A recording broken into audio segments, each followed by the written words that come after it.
We want to welcome everyone here. It's nice to see faces that we've seen a long time ago. But welcome to the meeting. We do have a quorum, so we'll call the meeting to order. Please stand for the Pledge of Allegiance. Charlie, can you do? I pledge allegiance to the flag of the United States of America and to the republic for which it stands, one nation, under God, indivisible, with liberty and justice for all. Now the Texas flag. Honor the Texas flag. I pledge allegiance to thee, Texas, one state under God, one and indivisible. Thank you. We have everyone Crowder. Sorry. Yeah, you'll Crowder from CCC. Yes. Thank you. All right. Thank y'all for having me. Let's pray.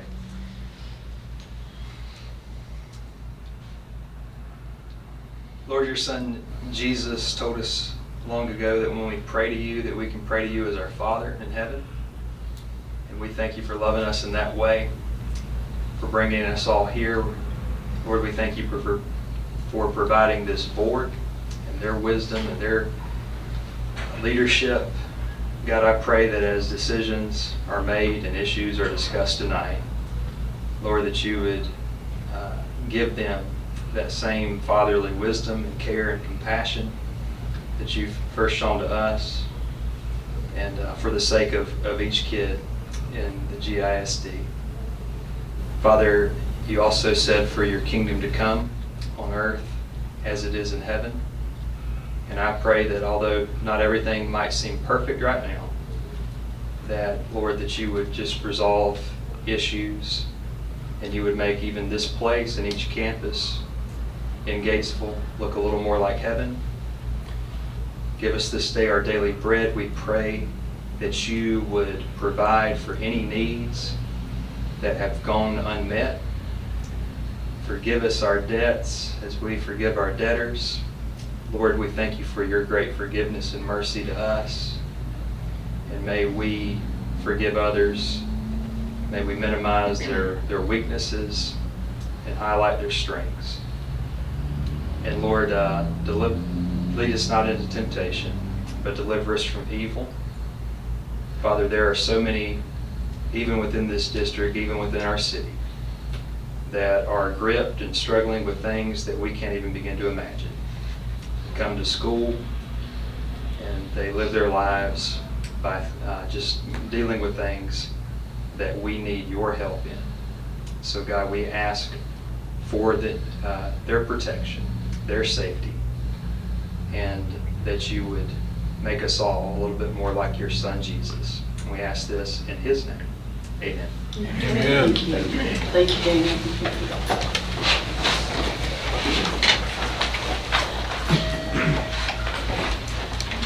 We're going to begin tonight with Student Spotlight.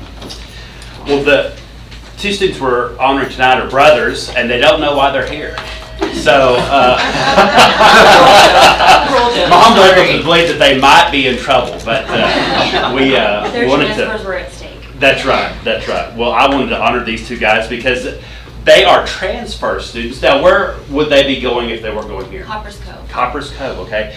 For a couple of years now, I get these letters every summer, and I wanted to read them to you. Dear Dr. Pollard, I really want to stay in Gatesville because I have really good friends. The teachers are really nice. I have good grades, like A's and B's. It's mostly because the teachers, they help me out a lot. I really want to be in sports for high school and junior high because I like to stay active. I also like the band teachers. I play trumpet and want to do that until I graduate high school. I hope you let us stay in Gatesville. Thank you, Isaiah Ayala. And then Brother wrote, Dear Dr. Pollard, I'm Devin Ayala, and I'm a 7th grader at Gatesville Junior High. This has been a couple years ago. I wish to keep going to junior high because of all the classes. They're great. For example, I love to sing, and the choir program helps me do what I love and to get better at it. The athletic program helps me get more athletic and more active. Gatesville has better staff, and I have more friends than I've ever had. I hope you will let us stay in Gatesville. Thank you, and go Hornets, from Devin Ayala. And so I asked their principal, current and former principal, Ms. Penrod, and she said both are well-mannered, respectful, hard-working students. I only have great things to say about them. And so we want to honor these two guys tonight. We're glad you're here in Gatesville. But keep writing me a letter every year. I have a comment. Yes, Mr. Amen. Today I was in the choir room getting ready for their fall concert. And some kid I just kept hearing, and I was an outstanding voice, and I kept trying to figure out who it was. And I asked the teacher afterward, and it was that young man right there. Good. He could flat out sing. Good. His beautiful, beautiful voice. Yeah. Now comes the singing portion. Well,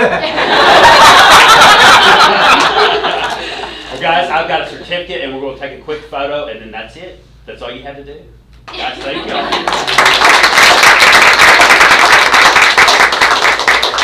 Let's stand over here.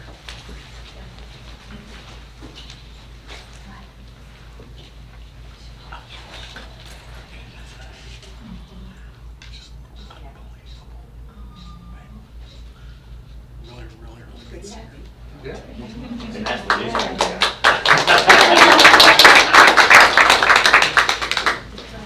Thank you guys so much for allowing me and Thank you. for including us in all of this. bet. We Thank appreciate you. it. Have a great one. Have a See you great later. night. Cell phone. Sorry about that. It's against the policy. Don't avoid it anymore. That works. So now we have our staff spotlight. Yes, we want to honor Velvet. Is Velvet? Where's Velvet? Out in the wings. She's coming, I see. There she is.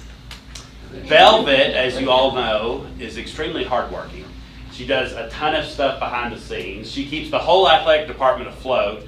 There's an incredible amount of work that goes into making sure all the different sports are prepared and ready to go, and scheduling, and it's a tremendous job.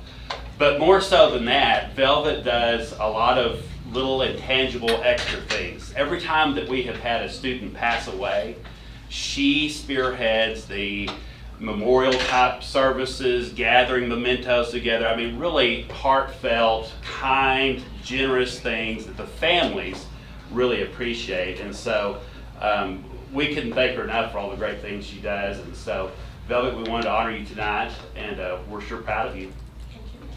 When we ever get a bigger building, she needs a bigger office. A bigger office. Okay. Yeah, I agree. Thank you.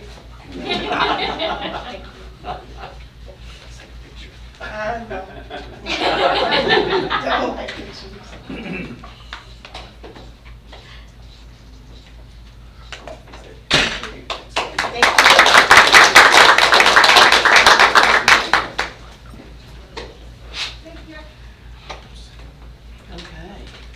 Hornet Legends Spotlight. This is when it gets a little more interesting.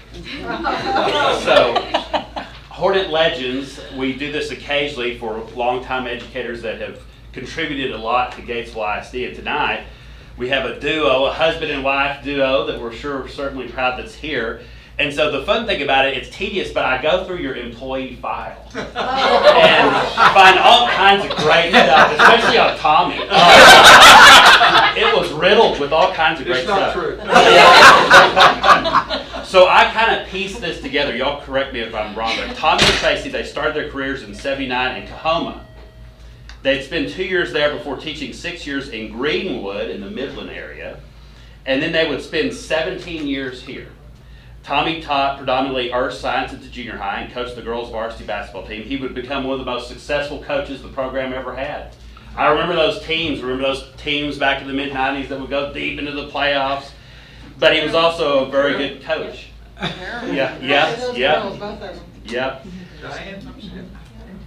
But Tommy was also a good teacher. In one of his evaluations, Bobby Cole wrote, "The humor that Mr. Friedel incorporated into the presentation helped students feel more relaxed." Greg Hines said, "Well-placed humorous comments help students look forward to your class." And so I thought that stood out because Tommy was extremely funny. I remember having him as a science teacher, and he was a very talented teacher. But the reason you're here is Tracy. Tracy was actually certified in biology as well, but she taught predominantly English at the junior high level. She was a kind and highly effective teacher. In one of her evaluations, James Bays wrote, "Instruction was so thorough that nothing was left to guesswork." Mr. Lambert wrote, "You made learning interesting and challenging for your students." Bill Bradley said, "One of the best jobs of praising students I've ever seen." So both of these educators are certainly worthy of being called Hornet legends. And so we're sure glad you came. And it was good seeing them a couple of months ago when Tommy came and did a little basketball clinic with the girls. And good to see the kids here tonight. And we sure hope you come back and visit us more often. Okay. And we have, we're going to be making more of these. But you guys are the first ones to get one of these. So we're transitioning from this to this. Everybody go, ooh. But we'll be making more of these, and for some of the folks that live a little bit closer, we'll get them. But I got certificates, these, photo op. Okay. Are we ready? Okay. Yeah.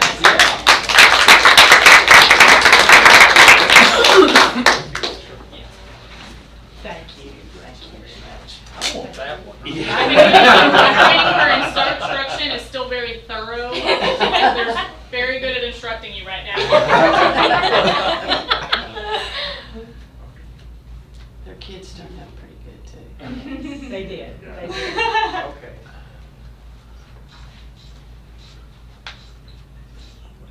And we have a lot of good former students here that turned out pretty good. Hey, I enjoyed the text, I just didn't respond back. I remember how you are. I'm sorry I didn't get the physical anymore. Cheyenne dominated my time. I intended to get here a little earlier tonight, you see how it worked.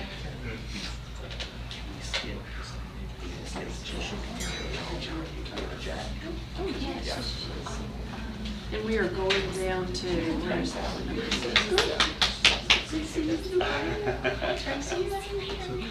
Girl.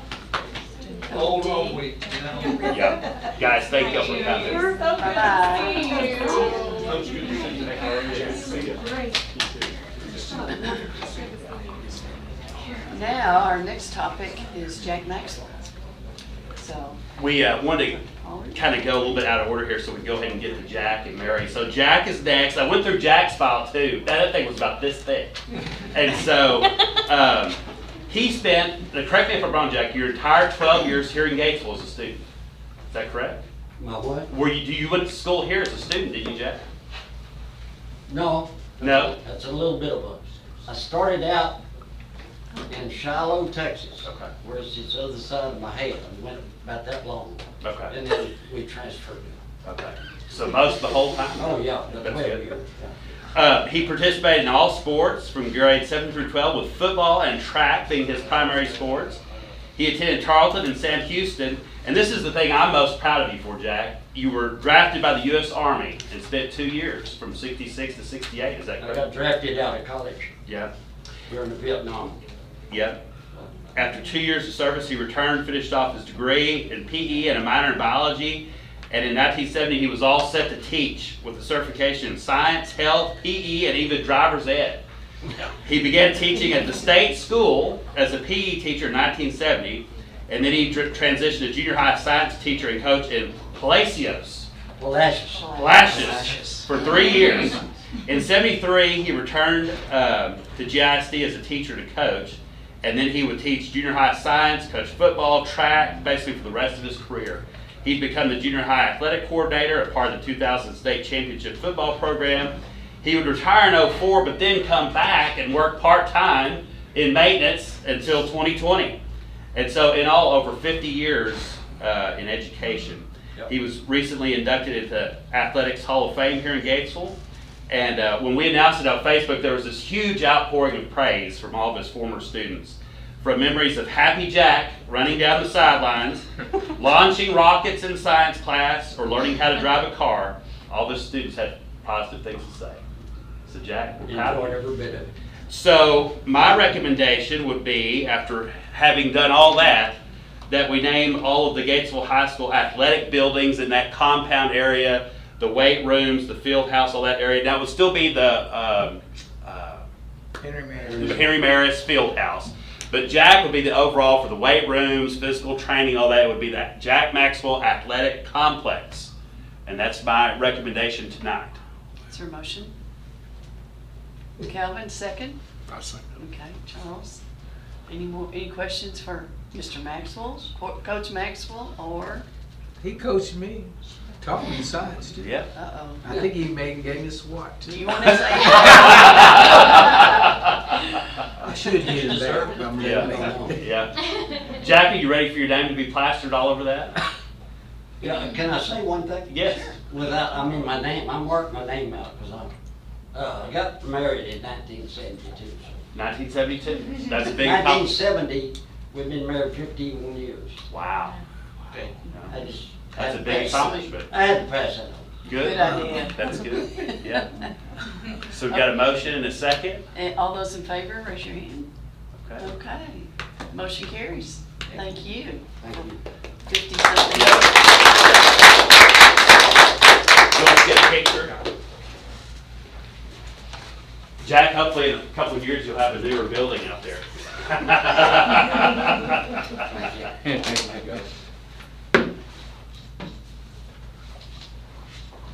Good, thank you. I want to say two things. Thank you.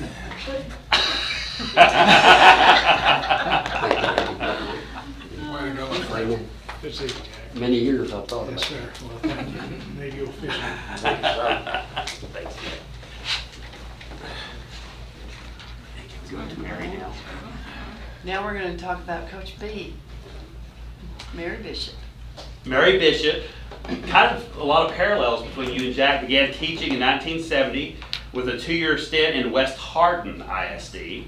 In 1972, Mary began teaching and coaching in Gatesville and would be a fixture here until her retirement in 2002. She would come back and drive a bus for us, and Mary, we're going to ask you tonight, would you still be willing to drive? They won't let me pass an eye test. Oh, but whether she was teaching health, PE, or team leadership, Coach Bishop impacted the lives of her students. This was especially true for her athletes that she coached. Coach B was not just a good teacher or a good coach, but she was a good Christian example for her students. You can see Mary's character and integrity even in her retirement letter.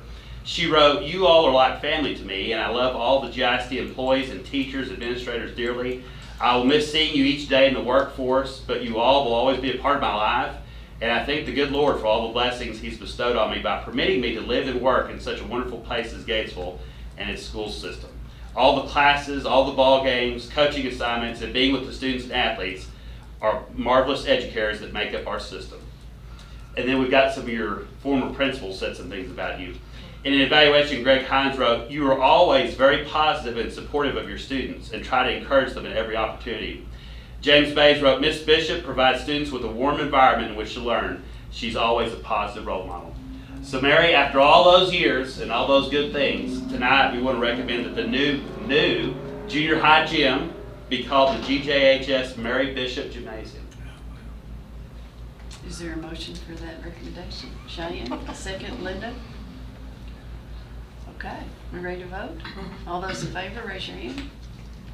Motion carries. Right. Yay, thanks, Mary.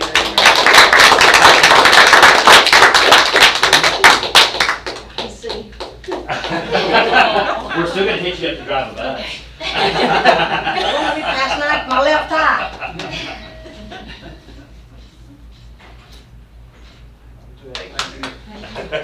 Good year.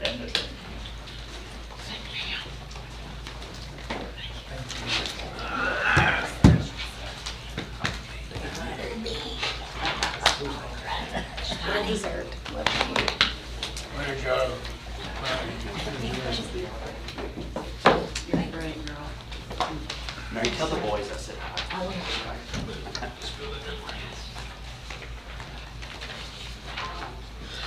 Go back to,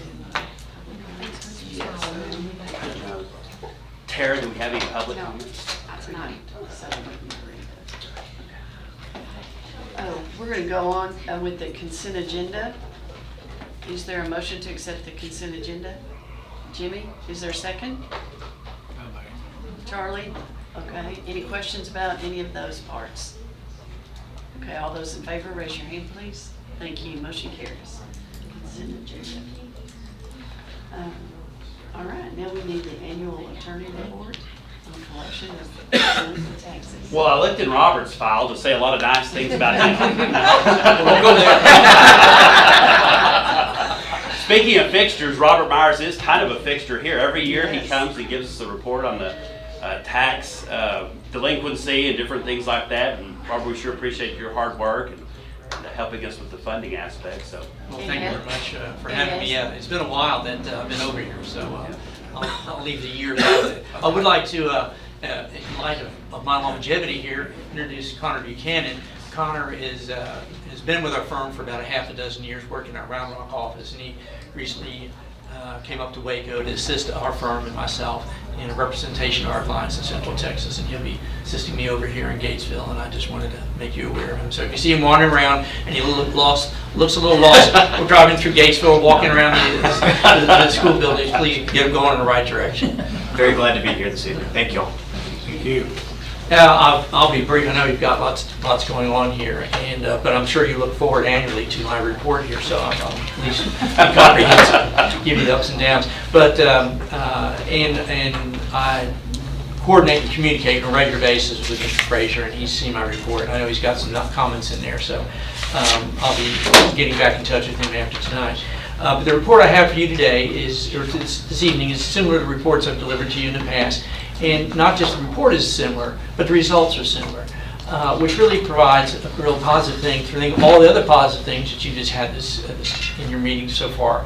In that you have good collections here in Gatesville for your current collections, your delinquent collections, which to me is a very positive thing in that it shows that what drives property tax collections is the ability of people to pay. If people have money to pay, they'll get the taxes, they'll get their bills paid.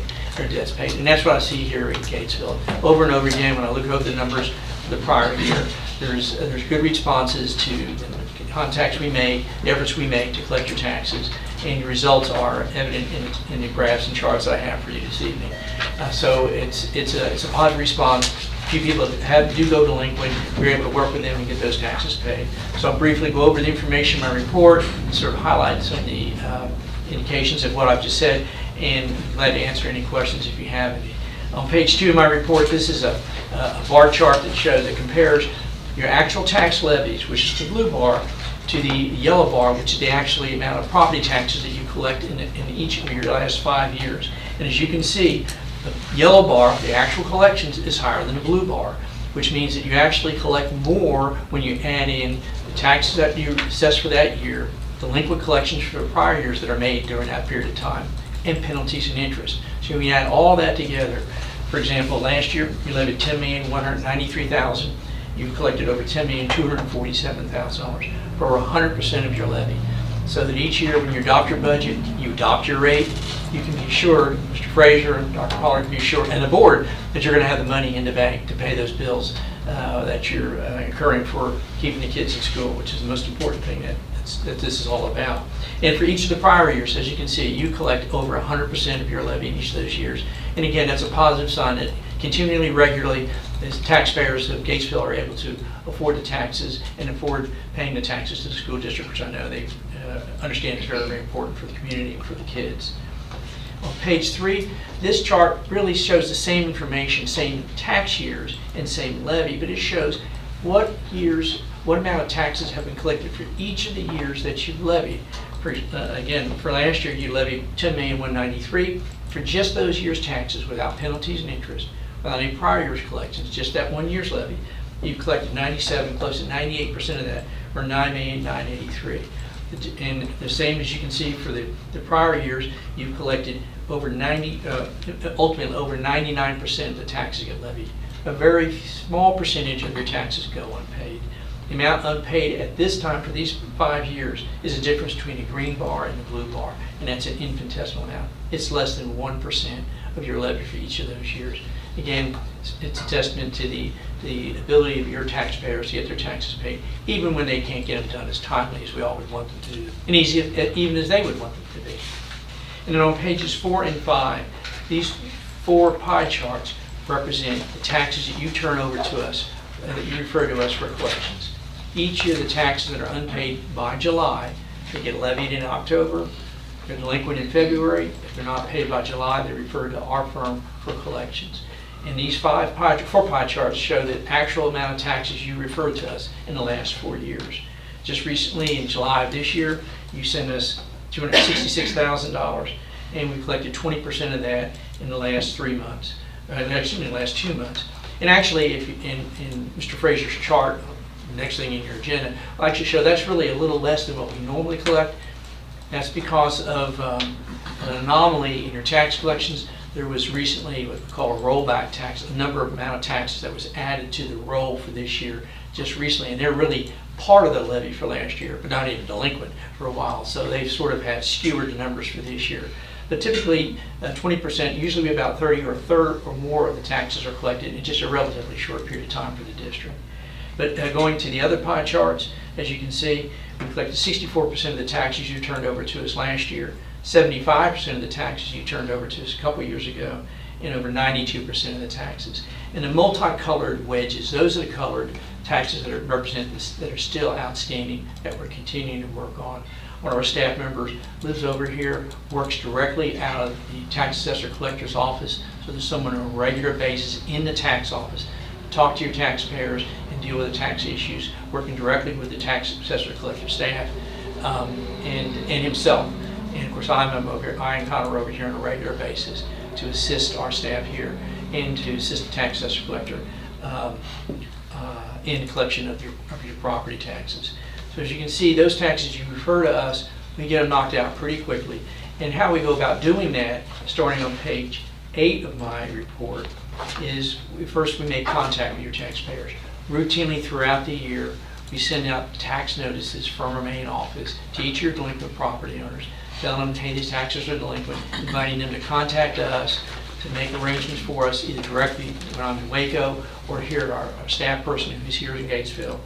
And that's where a great deal of our taxes get collected.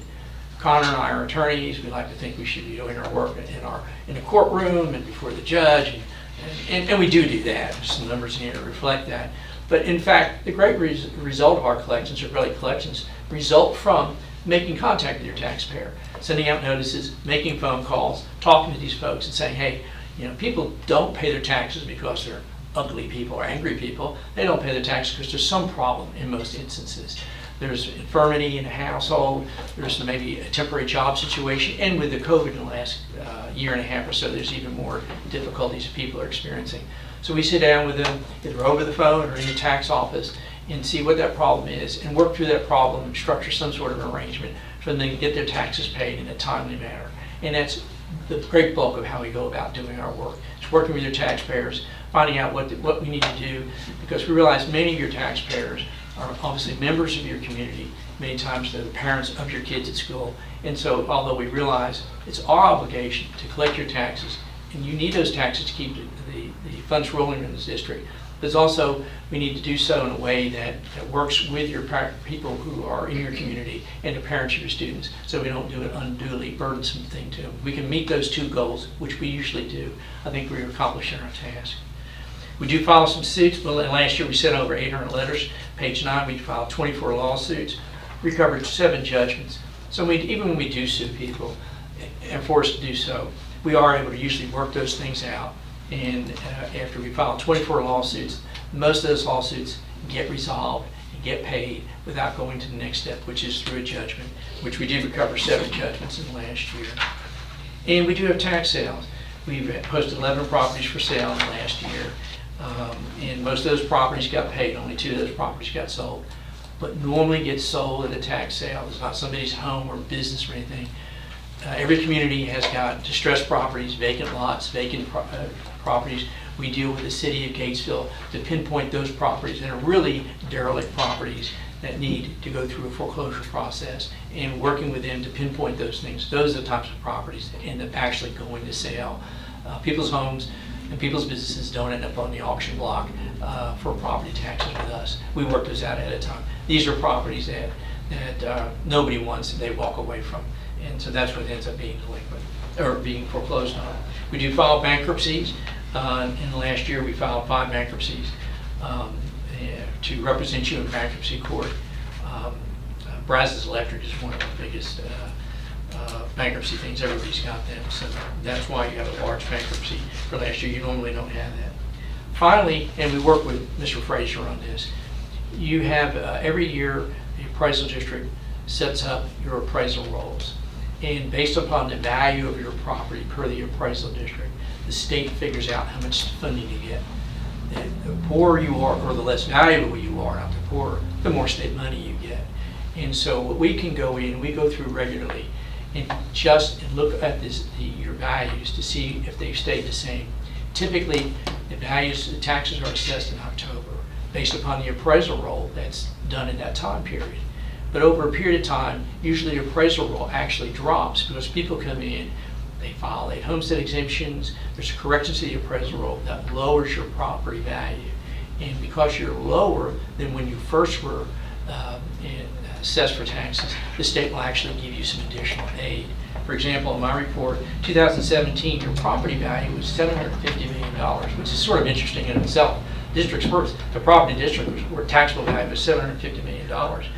But at this time, it's dropped $7 million, and so to $743 million. So we filed an audit with the state saying, hey, Gatesville really wasn't worth $750 back in 2017. They're only really worth $743. And the state will go back and recalculate your state aid. Mr. Frazier keeps track of that. I know he and I have had many discussions about this. And go back and recalculate that state aid for you and actually generate a few more dollars. So we do that as additional service for property tax for the district. And probably the best part of all that is all of our services, sending out notices, working with your taxpayers, filing these audits.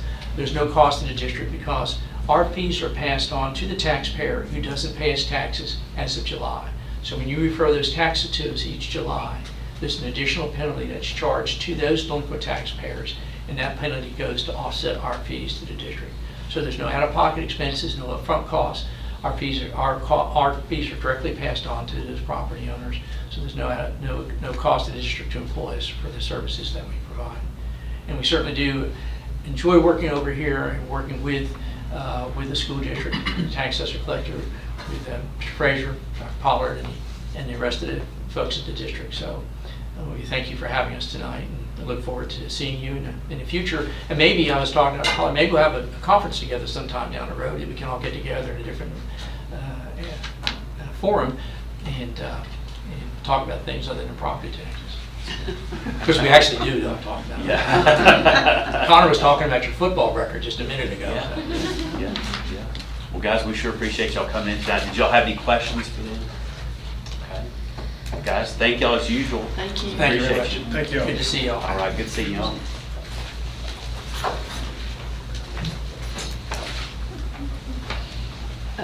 You want to talk about the bus driving and retention stipend?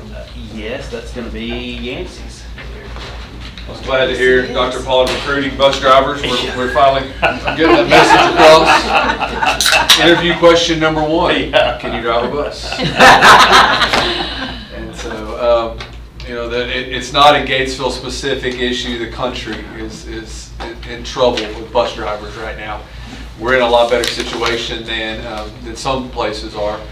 But we wanted to do something. We have a very good core of bus drivers. We just don't have enough of them. But we wanted to do something to reward that core of drivers and core of substitute drivers. And so we put together a bonus, a stipend, whatever the right wording is, where each full-time driver can earn up to $25 or $25 a week. We kind of started with $100 a month and worked backwards from there. And each substitute driver can also earn that $25 a week, which comes out to, because we didn't start the first week of school, this was not an afterthought, but it just takes a little bit of time to get it approved and get it rolling. For this school year, each driver that drives consistently can earn an extra $825 for driving a school bus this year. And that $25 a week comes out to just about $1 an hour extra each week. So it wasn't just a bonus, an additional $1 an hour. It was a bonus that you earned for driving, and we wanted to do that intentionally. You get it on the back end for driving, not on the front end for us having hired you. So Chris Rainey, our transportation director, presented this to the drivers. We started it on September 7th, and he presented it to them, and they were excited about the opportunity and appreciative that we appreciate them, because we did. I wanted y'all to be able to hear from Yancey that they're all trying. They're trying to recruit people. They're trying to retain people. It's just a struggle. But we do have very good drivers, and they're in a little bit better spot this past week. And we've got a few things working out. We there for a while. We had a couple full-time drivers that were out for medical reasons, and then one went down for an illness, and so this week is probably the best we've looked since school started. We've hired a new driver to start once she finishes the school bus passenger, or the CDL passenger and school bus endorsement. She'll be able to start driving. We've got a family that's supposedly coming from California, and the reason I say supposedly is because they're not here yet. They've talked to us, they filled out the application. I've talked to the guy on the phone a couple of times. They say they're coming, but unfortunately I don't count them here until they get here. And so there'll be 2 more drivers. We just hired a couple of people that want to sub but not drive full time. So it's getting better. We're not there yet. We're going to keep working on it. Do y'all have any questions? Questions about the? Yeah. Is the bus drivers contract workers? They're employees of the district. They're the full-time drivers get benefits and insurance and everything that a full-time driver. They just have I'm not exactly sure how their contract works. You may have more knowledge of that. Agreement. Yeah. And it's hard to find people that want to drive a bus because you've got to do 2 hours in the morning and 2 hours in the afternoon, or 3 hours, and so it's not an ideal situation, and it's just getting harder. It's going to be a new law goes into effect in February we're going to require more training, additional trained people in our district to train the drivers, and it's not getting easier to be a bus driver. Any questions? Yeah, Mr. Webb, you've enjoyed my little nephew and got him lost. I didn't get him lost. They come calling me, Mr. Webb. They did come calling you. We got everybody right. He missed his stop. Because he was on the phone. But yes, I have been driving bus too. So we have, if we were fully staffed, we would have 24 drivers full time. We currently have 16. So we've consolidated 2 routes, or eliminated 2 routes this year, so we only have 22 routes running with 16 full-time drivers, and so the rest are being filled by subs each day. That's our reality right now. Thanks, Yancey. I'll be back up again in a little bit. Okay. And now the substitute type. Yes, closely related to that, we just want to give you an update on what subs are making. And last spring, Mr. Frazier and Joyce Blanchard did a substitute pay analysis, compared us to neighboring districts, and we were in pretty good shape as far as comparability. But right now, non-certified substitutes make $70 a day and $75 on Fridays. Certified subs make $80 a day and $85 on Fridays. And then for substitutes who complete a long-term 10-day assignment, non-certified subs make $90, certified make $95 if they do 10 days in a row. Then for the ones who do a really long term, like 30 days, that could be like a maternity or something like that, non-certified subs make $105 a day and certified make $110 a day.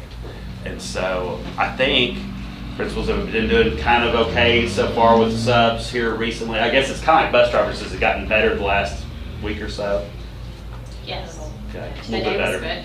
But it's always it's a kind of every day is a new day, and you sometimes don't know, if everybody's We have more subs coming this year than we did last year. That's sure. good. Yeah. That's good. Yeah.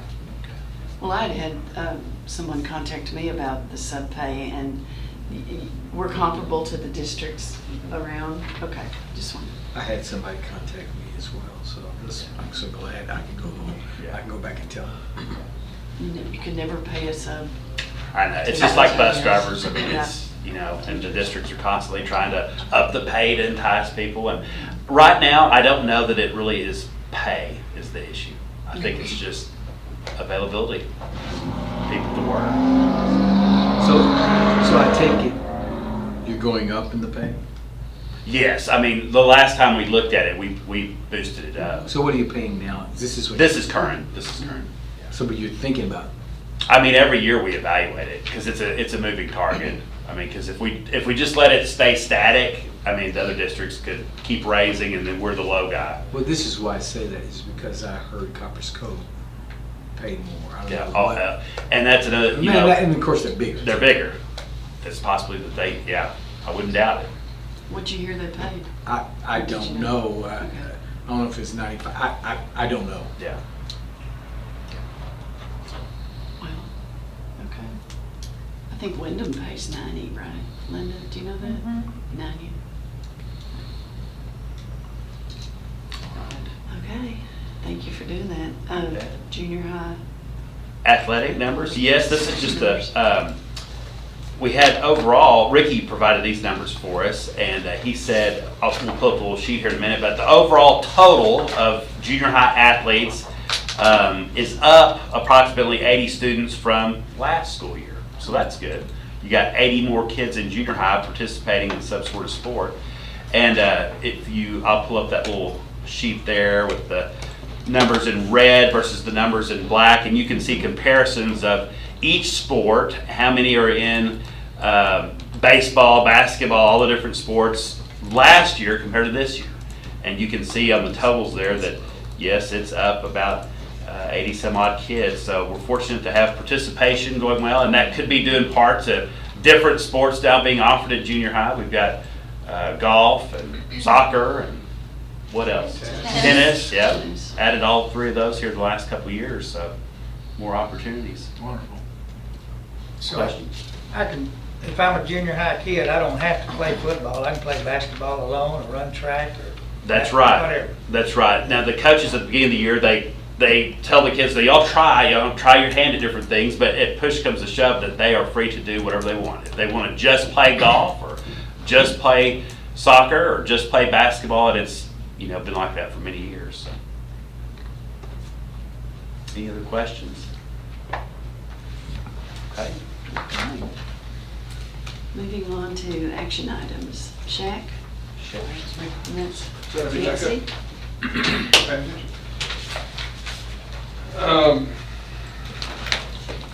SHAC is the Student Health Advisory Committee, and each year annually the school board selects or approves parent volunteers who are willing to serve on the SHAC committee. We have paperwork at the beginning of the school year, registration paperwork that you check, yes, I'm interested in serving, and I get those names, those lists, I compile it, and that list is attached with the action item here, and it's comparable to the number that we had last year. I don't know exactly, I didn't count from last year, I just looked at the size of the list, but about the same number. And as you can see from the list, the younger the student, the more parents we have that are wanting to sign up, and that's common from year to year. And the committee meets 4 times a year, makes recommendations about physical fitness, health, counseling, nursing, nutrition, etc. So it is my recommendation to approve the list of parents and chairpersons presented for membership to the SHAC committee for the 21-22 school year. Is there a motion for that, Linda? Second? Jimmy? Any questions about the SHAC committee? Okay, all those in favor, raise your hand, please. Thank you. Motion carries. Thank you. And the Coryell Central Appraisal District. Last item. Yep, last item. Every 2 years we have to help with the election of the board of directors for the CAD, and members serve 2-year terms, and they're appointed by a vote of all the taxing and governing bodies, and so GISD can nominate by resolution 1 candidate for the position. The CAD board's 5 people, and we can nominate one of those 5. We just have to submit that name to Mitch Fast here pretty soon, before October 15th. We can use all of our votes. This year we have 862 votes we can cast, and the appraiser counts the votes, and then he declares the 5 candidates who had the largest totals. In 2019, we cast all of our votes for Teresa Johnson, and Teresa served us well, did her time, but she emailed me and said, "Barrett, I'm done." And so she said, but there's a new guy that's ready to do it, and it's Andy James. And I spoke with Andy on the phone. Andy's a GHS graduate from about 06 or so, and he seems excited to serve. I said, "Andy, you ready for us to nominate you and cast our votes your way?" He said, "Yes, I am." And so we're lucky to have somebody willing to serve in that capacity. So present members are Carruthers, Brady Diaz, Inez, and Teresa, and Jay Manning. And so as Teresa steps down, she recommended we vote for Andy. He works at Front Porch Realty. So I would make the recommendation that we nominate Andy James by resolution for appointment to the Board of Directors of the Coryell Central Appraisal District. Is there a motion? I'll make it. Second, Jimmy. Okay, let's put Andy to work. All those in favor, raise your hand. None opposed, thank you. Okay, now we're going to executive session. Man, 45 minutes. Can't take that. We'll need y'all to stay though. No. Go home and eat supper. Stay, don't go out the back door. Nobody That's comes right. out the Thank y'all for coming. Thank y'all. We will.